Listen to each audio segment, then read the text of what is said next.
Hello and welcome, everyone. You are logged into the Fighting Flicker, the Effects of Flicker in the Classroom webinar. Thank you for joining. Just a couple of house rules before beginning. This webinar is being recorded, and a recording will be made available on our Energy Focus website in the next couple of days. Everyone is in listen-only mode, therefore the only way to communicate with us will be through the chat box, which is located in the bottom corner of your screen or your console. When you submit a chat entry, only the speakers in this call will see your questions. And when we respond back to you, only you will get the response. We will be having a Q&A session towards the end of the webinar where I will take the more popular questions and present them during that section and also answer them live as well. So feel free to utilize this chat section anytime during this webinar. This webinar is sponsored and presented by Energy Focus. Energy Focus is based out of Solon, Ohio. We engineer, manufacture, and sell advanced lighting retrofit technology to enable our customers to achieve greater energy efficiency, productivity, and wellness in their facilities. Our solutions can be used in various applications listed here on the screen, where some of our customers include St. John's University in New York, the U.S. Naval Institute in Maryland, and Big Sandy School District in Colorado. Our key speaker today is Dr. Alexandria Kappel. Dr. Kappel is an assistant professor at Indiana University of Pennsylvania in the Communication Disorders, Special Education, and Disability Services Department. Her research includes environmental and sensory impacts on children with autism and creativity in teaching. Her teaching expertise areas include collaboration between professionals and families of children with autism, service delivery models for preschoolers with special needs, and technology for early childhood special education. With multiple presentations already under her belt focusing on special education development, we are very happy to have Dr. Kappel as our key speaker today. Welcome, Dr. Kappel.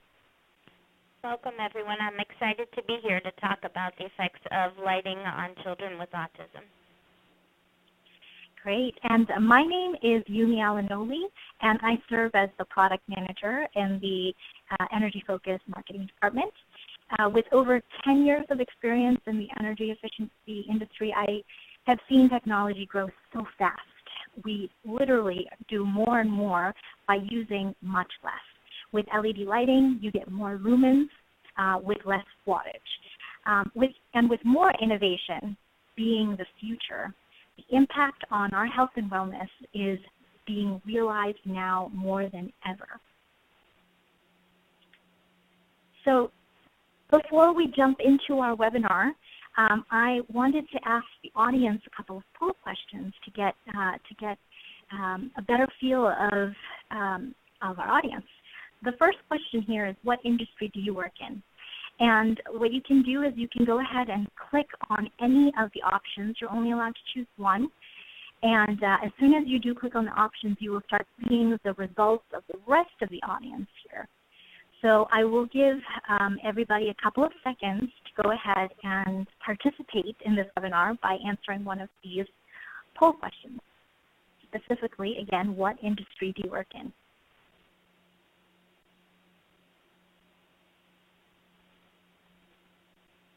All right, and we are getting many responses. I'll give it a couple more seconds.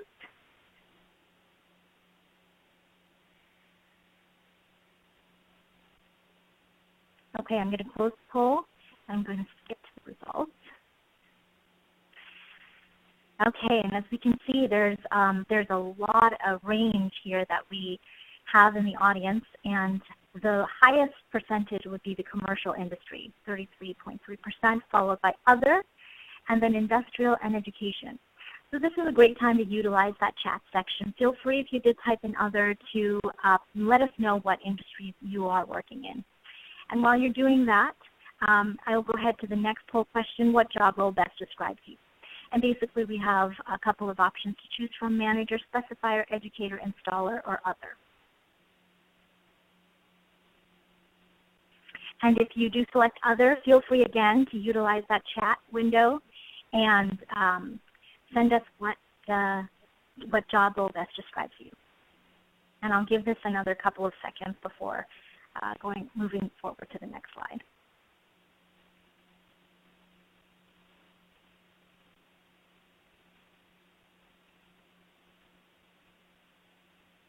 Okay. And I am getting a lot of answers on the chat side, so thank you everyone for participating so much. I am going to close the poll and skip directly to the results. And as you can see, over half of the audience here are managers. And the second is other. I'm seeing a lot of engineers here that are participating in our webinar, and specifiers to follow. Great. Thank you so much, everybody, for participating in these polls. There are a couple more polls towards the middle of this webinar, but they are definitely focused more on lighting and flicker. So the agenda today will focus on how the human eye sees light and how flicker in light affects our mental and emotional states. We will take a deeper dive by reviewing the effects of flicker in lighting that students with autism have. And then, as I mentioned, we will end with a Q&A session. So the human eye is an important place to start. Basically, we see images when light rays reflect off an object and enter the eyes through the cornea, where they pass through the iris and lens until it hits the retina, which is at the back of the eye.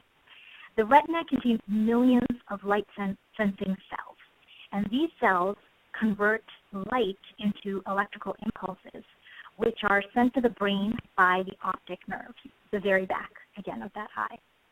The brain then processes these impulses to create an image. When we see an image, we recognize the shapes, we recognize the movements and the sizes, but we also recognize the colors in the image. Light receptors within the eye transmit signals to the brain, producing sensations of color to the images that we see. So color is visible because of light reflecting off an image. Natural light is sunlight, and sunlight enables a wide range of colors to be processed, as you can see from this graph. The goal of artificial lighting, like with LEDs, fluorescent, and incandescent lighting, is to mimic the color production of natural light. And of all the lighting technology that is available out there, LEDs have the closest comparison to sunlight. Artificial light comes in a wide variety of color temperatures as well. For example, 3500K is considered warm color temperature, and that's where you get that nice yellow, comfortable light. But there's also 4000K, which is considered neutral color temperature, and 5000K, which is that cool blue color temperature. And the higher the color temperature, the brighter the light appears, and the closer to natural light it becomes. It is worth noting that color temperature is mostly based upon preferences. But as we'll get to see during the rest of this webinar, brightness does affect those with light sensitivity. So it's always important to understand what type of application you are using your lighting in. When we think of light, we immediately think of clear, uninterrupted light that we see with sunlight. With artificial lighting, this might not always be the case. Artificial light is manufactured by combining numerous electrical components with power.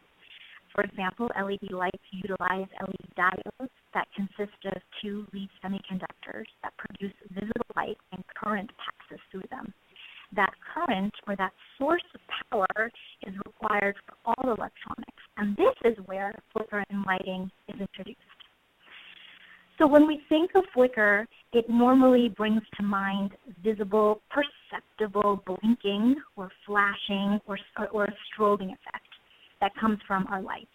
And this is true, but technically flicker and LED lighting occurs as a result of the LED drivers converting AC power to DC power. And to provide a zero or low flicker option, manufacturers do face a challenge in controlling that current. And that is the differentiator between all the lighting manufacturers out there. And there are many. Absolutely, there are many. So what I wanted to do, if you were a part of our first Fighting Flicker webinar, we did show a video of what it is to actually see flicker. And I would like to show this video again because I think it's actually pretty powerful. What we've done is on the very left-hand side, we've taken one of the Energy Focus 500D series and compared it to two other manufacturer brands of LED lighting. And as you can see, the flicker, sorry about that, the flicker is pretty evident when we have slow mode this video. So this is what flicker in lighting could look like if the percentage output of flicker was extremely high. But I thought that this video did a really good job at showing what flicker is. So why is flicker so important to talk about? There are times when we visibly see flickering in lights. Even though the human visual threshold is about 50 hertz, if a light source is flickering faster than 50 cycles per second, it becomes imperceptible flicker. This flicker is happening so fast that our eyes don't visibly see it, but it is still detected by our nervous system as modulation in light. Our brain is still processing these impulses. So whether the flicker is visible or not, without question, from our students to our faculty and staff, flicker in lighting can have a profound effect on our health and productivity. Flicker has become more and more of a concern, and attention has been focused on it by various organizations from the Department of Energy to UL to IES. And remember that even if the flicker is not visible, our brain is still processing all of the on and off impulses, and it can be quite exhausting if one is exposed to imperceptible flicker for long periods of time. If the flicker percentage is high, flicker-induced impairments may result as headaches, as eye strains and migraines, to distractions and reduced visual task performance, and even seizures. So the amount, the flicker-induced impairments can be quite astonishing, and there are many various ways that one could be exposed to flicker. So I wanted to pause here and ask another poll question. Let's say that you walk into a room and suddenly one of the lamps and the fixtures above you starts to flicker. What do you do? Do you say nothing? The flicker doesn't even bother me? Or do you turn off the lights immediately and continue to work with all intentions that there is enough natural light to work?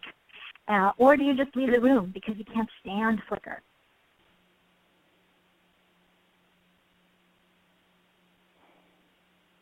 Okay, we do have a lot of responses coming in. I'll give it a couple more seconds.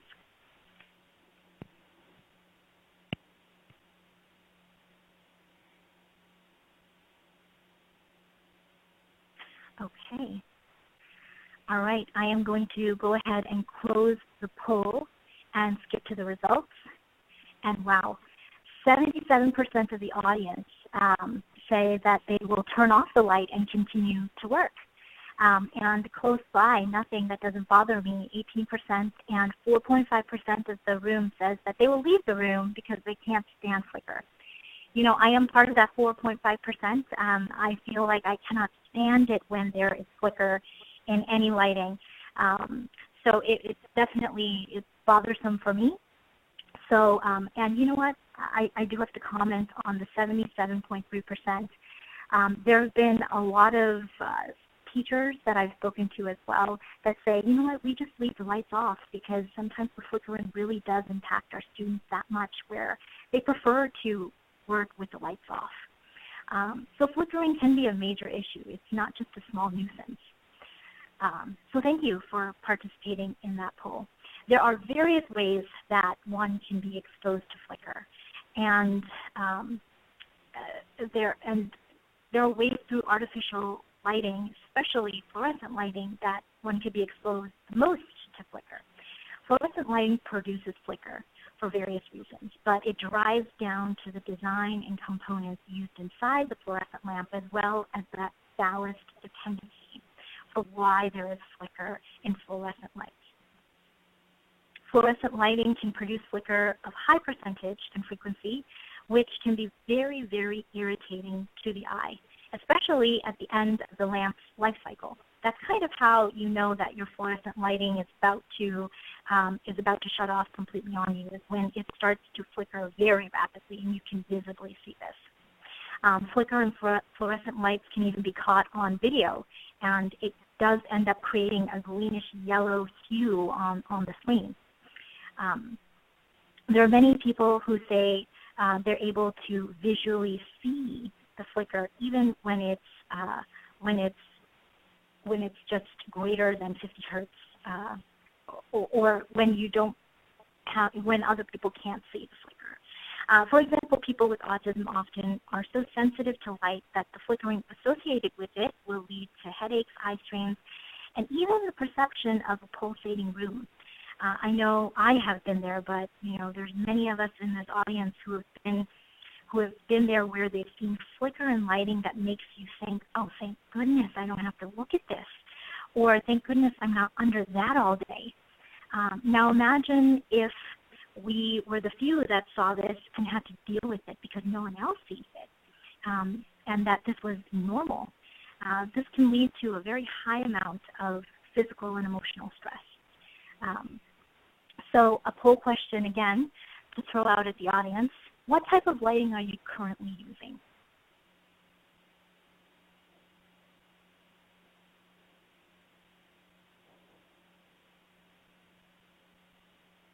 Okay, as we're getting more and more results in, it's worth doing a lot of research on the type of lighting that you have, because again, even if you can't see the flicker visually, you might be surprised at how much flicker is produced.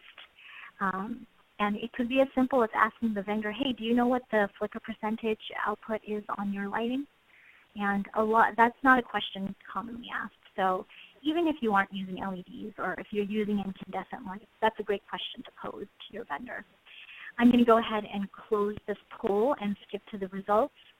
And wow, as you can see, there's a lot of the audience who's using LED lights, and that makes me so happy to see 63.6%, followed by fluorescent lighting, close to a little over 30%, and then incandescent lighting at 4.5%. This is great information for us to know. And the challenges of flicker and lighting, that is something worth talking about. This is a very real challenge in lighting in general. And to further explain the effects of flicker, I will let Dr. Kappel continue with how flicker affects a classroom environment, particularly with students with autism. Dr. Kappel, the floor is yours. Fantastic. Thank you. So to start with, I'd like to talk a little bit about what autism is. Autism is a spectrum disorder. The main concerns with our students with autism are delays in two areas. First being social communication. They often struggle with interacting with not only their peers but also adults and other individuals in their environment, and they also struggle with communication. Many of our students lack the words and information that to communicate their wants and their needs and to be able to interact with those around them. Also, these individuals often have either repetitive or stereotypic behaviors. This is not common for every individual with autism, but for many of these individuals, they will have either behaviors that they repeat over and over or behaviors that are troubling or different from other individuals. We hesitate to say that it's every individual because, again, autism is a very wide spectrum. So it's not always every individual, but many of these individuals have these behaviors that are they either repeat over and over or are different from other individuals. And fluorescent lights can have several impacts on these students. They either cause extreme visual sensitivity or what's called Irlen syndrome, which is a visual processing deficit, when these sharp peaks in light can jumble the signals to the brain of these students and can cause things like dizziness or headaches or nausea. They can also cause issues with the academics pursuits of these students. These students may have trouble reading, they may have trouble concentrating, and they may really struggle with completing academic tasks in the classroom. Often I've had students tell me, I can hear those lights or I can see those lights, and I'm really struggling with being able to focus because it's so bright in here. Teachers that I've worked with have either covered the lights or turned off the lights, like Yumi has said, because it's so bright in the classroom and the students are really struggling to focus. And so I was interested in my research in looking at whether changing fluorescent lighting to LED lighting would help addressing these symptoms of visual sensitivity in students with autism. Would it lessen it or decrease some of this visual sensitivity in students with autism? And the other thing that I looked at is what effect would changing the lighting have on changing the behaviors of these students? Would we be able to decrease any of these stereotypical or challenging behaviors in students with autism if we changed the lighting from fluorescent to LED lighting? And on our campus, I work at Indiana University of Pennsylvania, we have a social group for students with autism spectrum disorder. The group serves a variety of students from ages 5 to 21. There are 20 students in the group. I was given permission to observe 9 students based on the parent permission. And the abilities of these students varied really widely across the spectrum. And in this program, they really focus on not primarily on academic skills, but more on addressing social skills and building friendships and teaching appropriate emotions. So it was a nice program to work in to look at things like can we address the challenging behaviors that the students were having? What effect did the lighting have in addressing those challenging behaviors? How could we see if there was a step from what behaviors were the students having before we changed the lights to what behaviors were they having after we changed the lights? And the program took place in a classroom setting here on campus, so we were able to observe their behaviors before we changed the lights and after in that set classroom. And the first stage took place 4 or 5 weeks under fluorescent lighting, and I chose 2 target behaviors for each of the students, and the behaviors were identified based on the concerns of the staff. There were 2 teachers in the classroom and 4 behavioral staff, and they had worked with these students, and so they were able to help me identify what were possible behaviors to study. And then through a grant from Energy Focus, we changed the lights from fluorescent to tubular LED lights, and the 9 students were then observed for a month after that change to determine if there was any change in their behavior after that switch. And each of the students were on the autism spectrum, and I'm going to go through each of the students. There's some that I'm going to talk about more than others because there was a greater change in their behavior, more of a focus. The first student was a young girl with autism. Her first behavior was an off-task behavior that focused on fidgeting and playing with her hair. Her second behavior was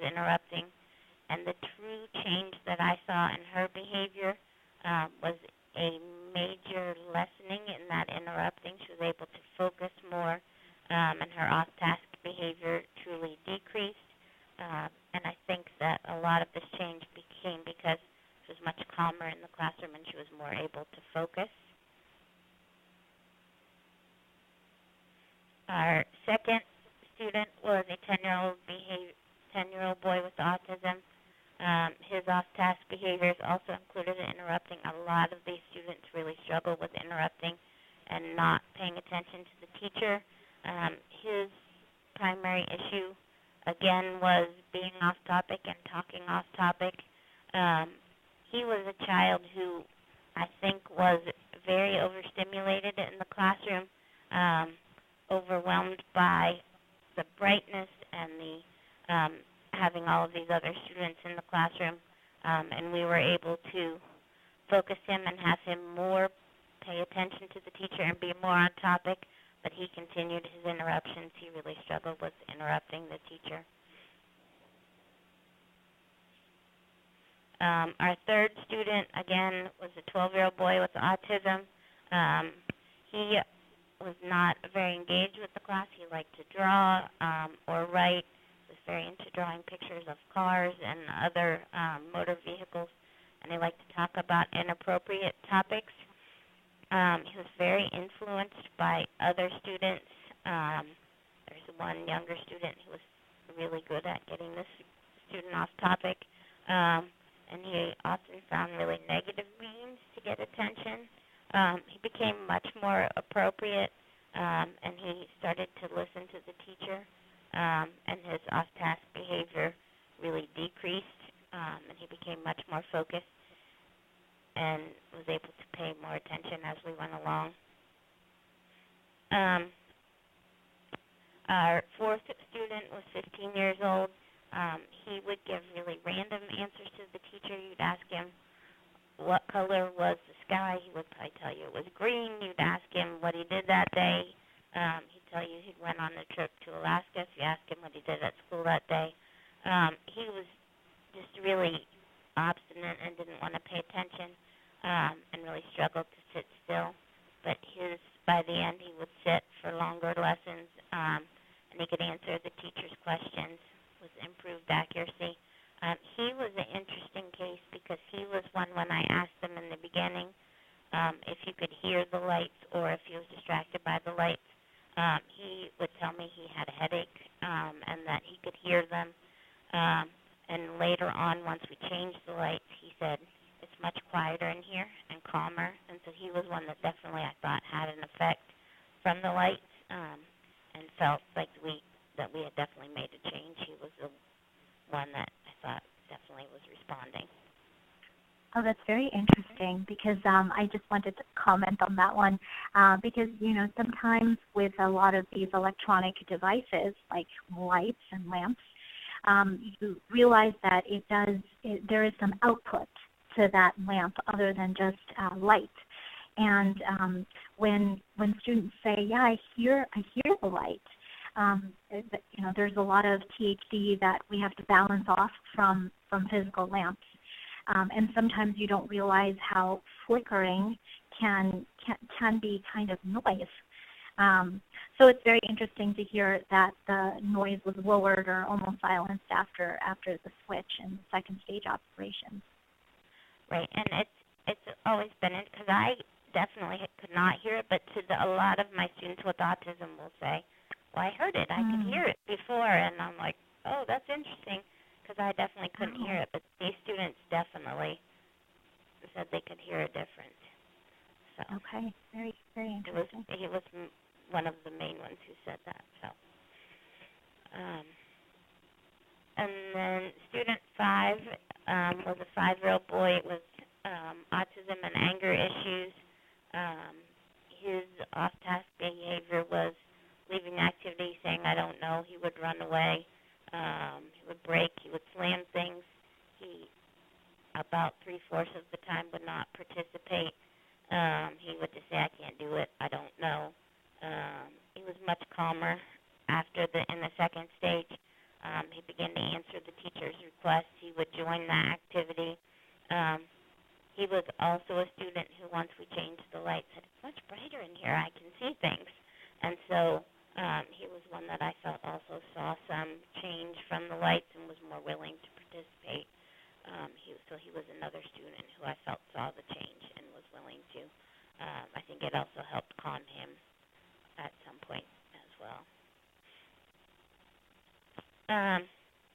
Student number 6 was another student who had a huge lack of engagement. He also did not really want to talk to any more than just one peer. He really chose to just spend part of the time not interacting. And he slowly, as we went along, started to participate more and began to interact with more peers. Student 7, again, had issues with talking off topic and distracting others. And he was, again, very aggressive and threatened other students and wanted to fight. A lot of these students have similar issues. And so he would want to threaten others and didn't want to sit by his friends and would talk about random topics. We were able to decrease a lot of his behaviors, and a lot of change was able to be made in terms of his off-topic talking, but we did decrease some of these aggressive incidents, but it also depended on which other students were there that day. He had 2 students who were his triggers, so it depended on who was there that day in terms of what happened in terms of that. So I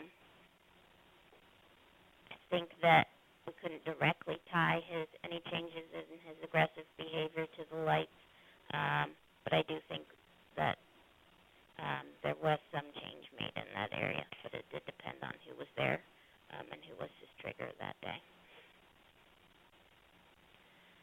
And then student 8 was a 10-year-old boy with autism. He, again, talked off topic, but he had one certain topic that he liked to talk about, which was Minecraft, which is a video game that they like to play. He this is something that a lot of our students with autism do. They will find one topic that they like to perseverate on and talk about it over and over and over. I think that we did see some decrease in this. With him, he talked about it a lot less, but if he did get started on it, he would perseverate on it and talk about it.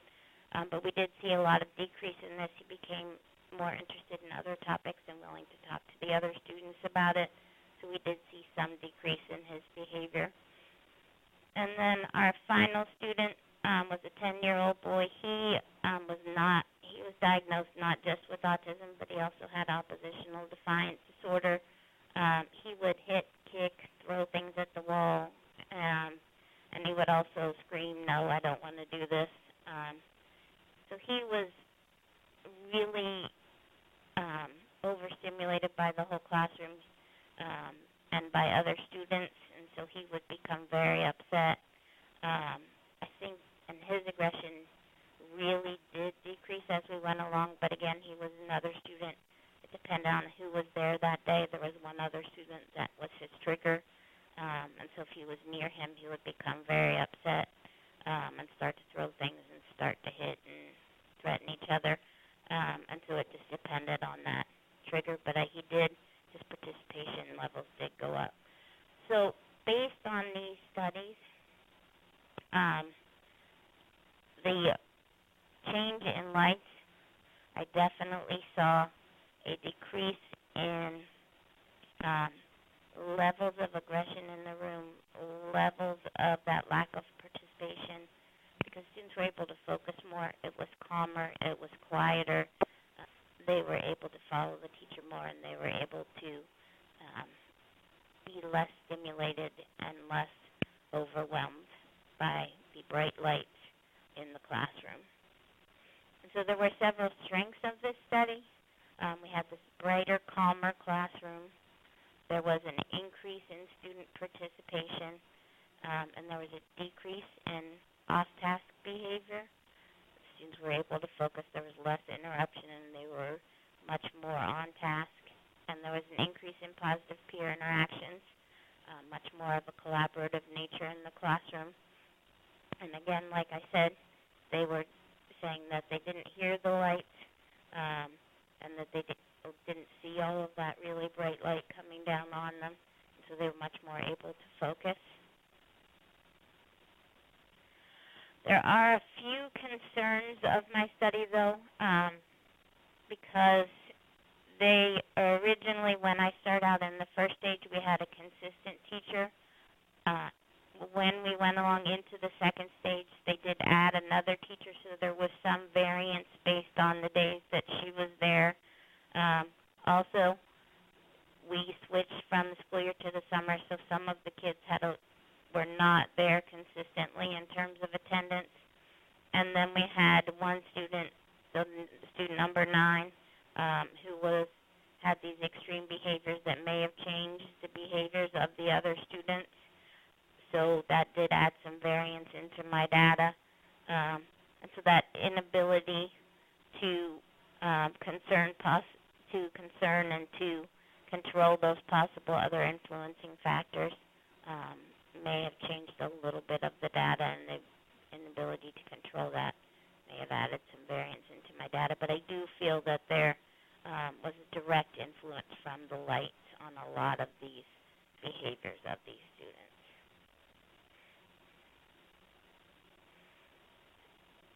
So I do feel like flicker-free technology had a huge influence and was really important in terms of working with these students with autism. And I'm going to hand it back to Yumi to talk a little bit more about this. Thank you. Thank you so much, Dr. Kappel. Yeah, as you can see, there are many cases and examples of where the lighting does make an impact. And to the average person, this may result, in headaches and discomfort after exposure to flicker. But again, to people with special needs that experience visual hypersensitivity, the same flicker could be extremely disruptive to their everyday activity. So there are many ways to eliminate or reduce these symptoms, and one of those ways will definitely be through the lighting. So at this point, I would like to just pause and take a look at some of the questions that we have gotten, which we have gotten many. So I will go ahead and look through them just quickly right now. All right, so the first question is from Donna. Hi, Donna. Thank you for sending in your question. The question basically is, Dr. Kappel mentioned covering the lights at one point to reduce the amount of flicker when using fluorescent lighting. Any advice on the type of lens that you used or the type of covering?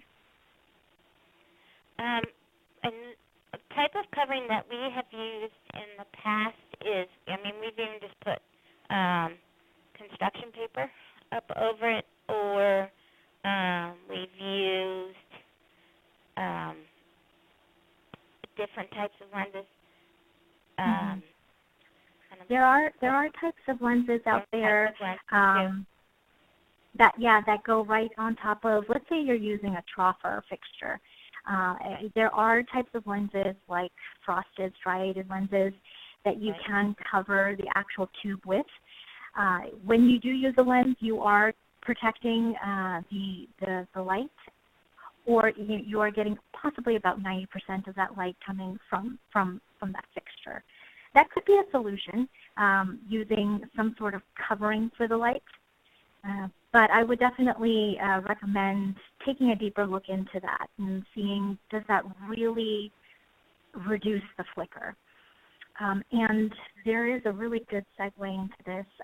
Dave has asked, is there a way to measure the flicker in my existing fluorescent system? I'll go ahead and take this question. There are a couple of ways to measure flicker in an existing system, but in order to make sure that it is the correct way of measuring the flicker, you would really have to remove the lighting and send it to a lab that can actually measure flicker inside of a sphere, or that has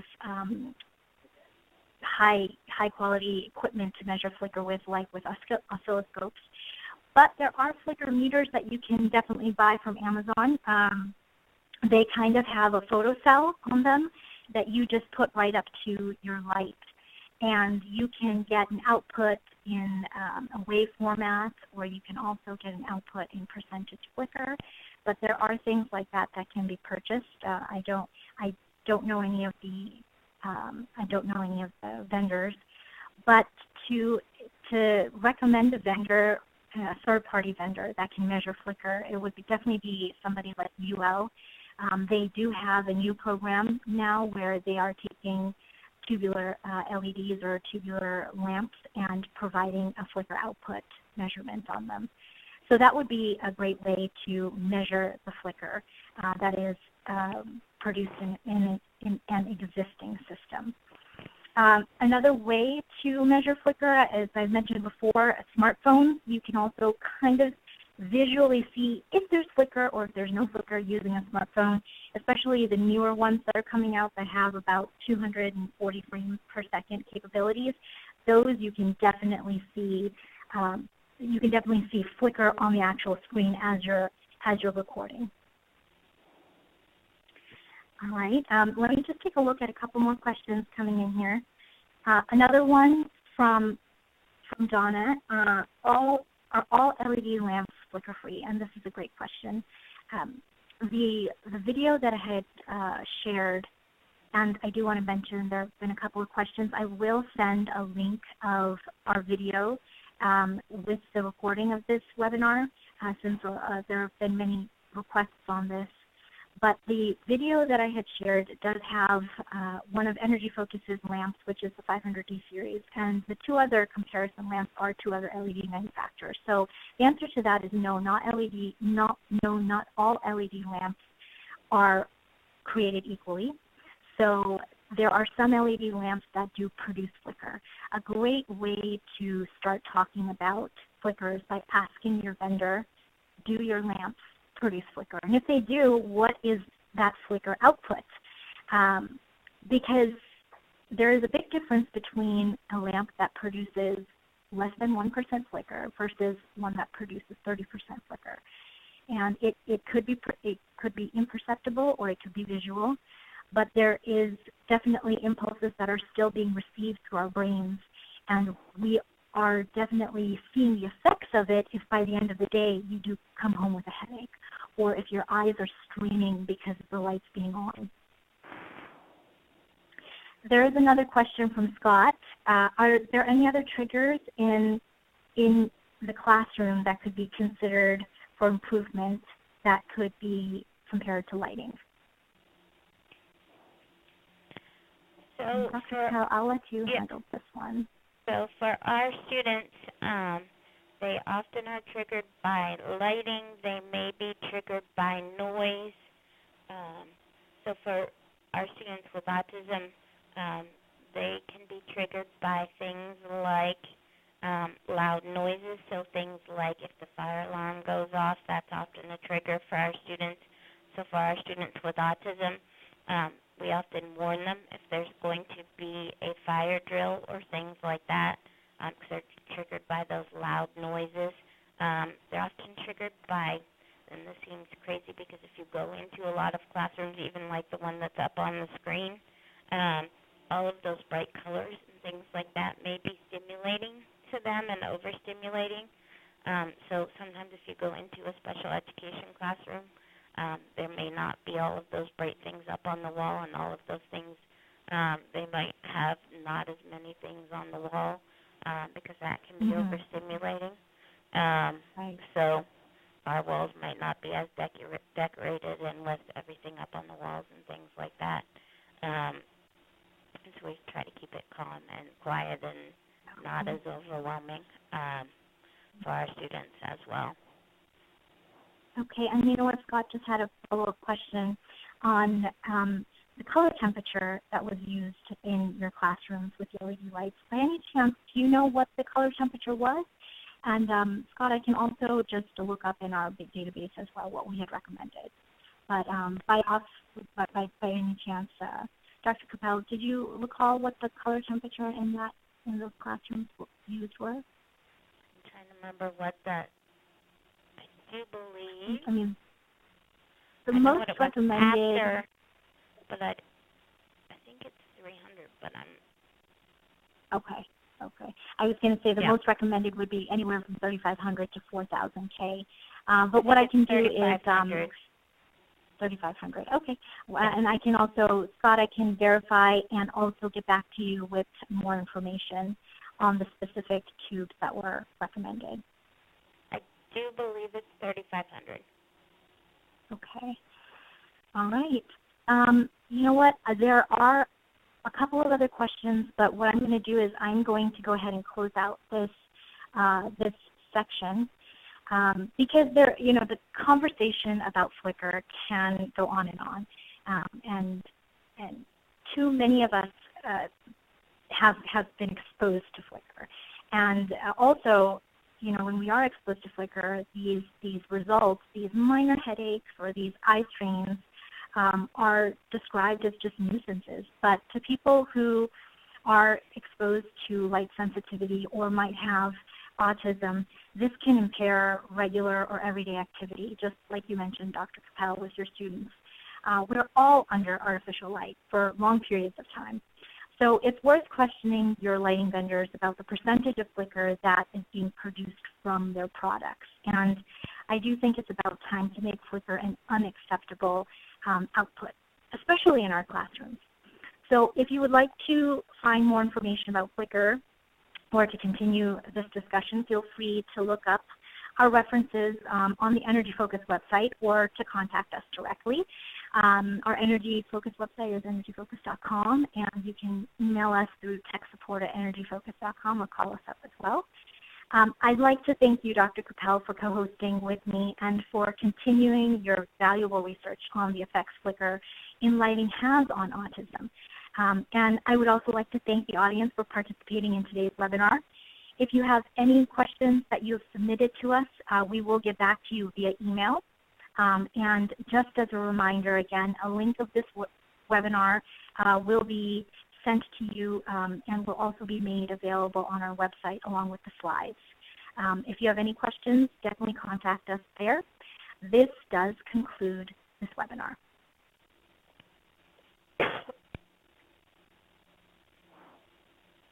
Thank you. Please stand by.